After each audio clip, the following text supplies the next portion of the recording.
Você já deve ter ouvido falar sobre o batismo nas águas, ou até mesmo já deve ter sido batizado. Mas por que este ritual é tão importante entre o catolicismo e até mesmo no meio protestante? Qual a sua origem? Existe salvação apenas para aquele que é batizado? Afinal, qual o propósito do batismo?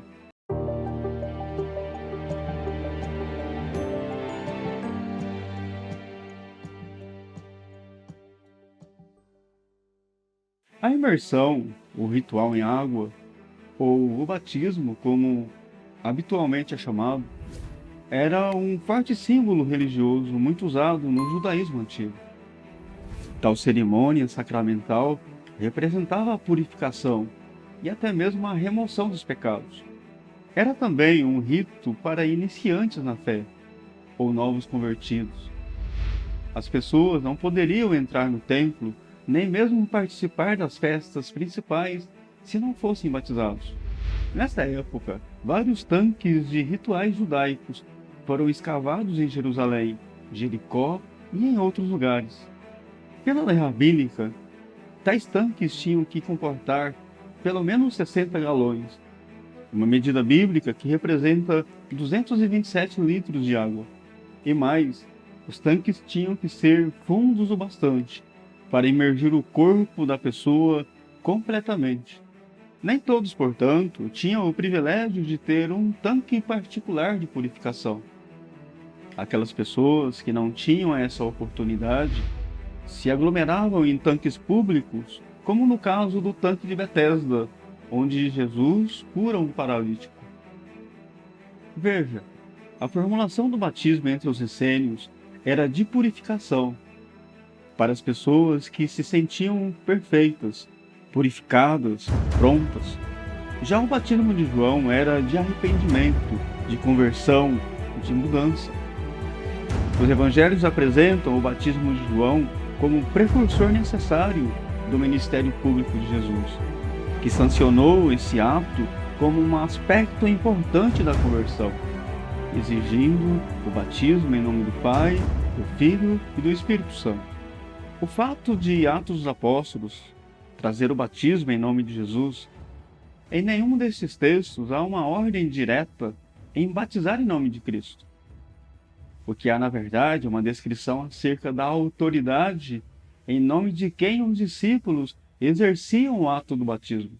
No cânon do Novo Testamento, o batismo é visto como a identificação simbólica do cristão com a morte e ressurreição de Cristo, pelo qual o crente se torna uma expressão clara do arrependimento diante de Deus. Ou seja, apenas um símbolo, uma vez que o batismo não salva, nem mesmo a água do batismo purifica. Não há poder sobrenatural sobre quem é batizado, nem mesmo nas águas do batismo. Marcos capítulo 16, verso 16, diz que quem crer e for batizado será salvo. Porém, quem não crer já está condenado. Portanto, se uma pessoa não crê, mesmo que seja batizada, está condenada. O fato é que uma pessoa pode ser salva sem o batismo. Exemplo disso é um ladrão da cruz. Mas jamais pode ser salvo sem Cristo. O batismo nas águas, portanto, não é evidência de salvação. Dura realidade, mas milhares de pessoas são lavadas em águas sacramentais, mas jamais foram lavadas no sangue de Cristo. Milhares de pessoas passam a fazer parte de um sistema religioso e cultivam um sistema legalista de normas e regras, achando que por conta disso estão salvas. É, portanto, a descrença, o legalismo de sistemas e normas, e não a ausência do batismo, a razão da condenação. O propósito do batismo não é libertar o batizando das algemas do pecado, mas tornar público a sua fé em Jesus Cristo, o seu compromisso em abandonar o pecado. Na conversa com Nicodemos, Jesus disse que quem não nascer da água e do Espírito não pode entrar no reino dos céus. O que Jesus está dizendo é que não adianta passar pelo batismo se não acontecer o novo nascimento. uma vez que o batismo é um ato externo, enquanto a regeneração, o novo nascimento, é um ato interno. Perceba que antes de Jesus dar a ordem de batizar, em nome do Pai, do Filho e do Espírito Santo, a sua ordem está no ide e fazei discípulos. Sem dúvida, o batismo não é uma demonstração daquilo que vai acontecer, mas uma demonstração exterior daquilo que já aconteceu lá dentro.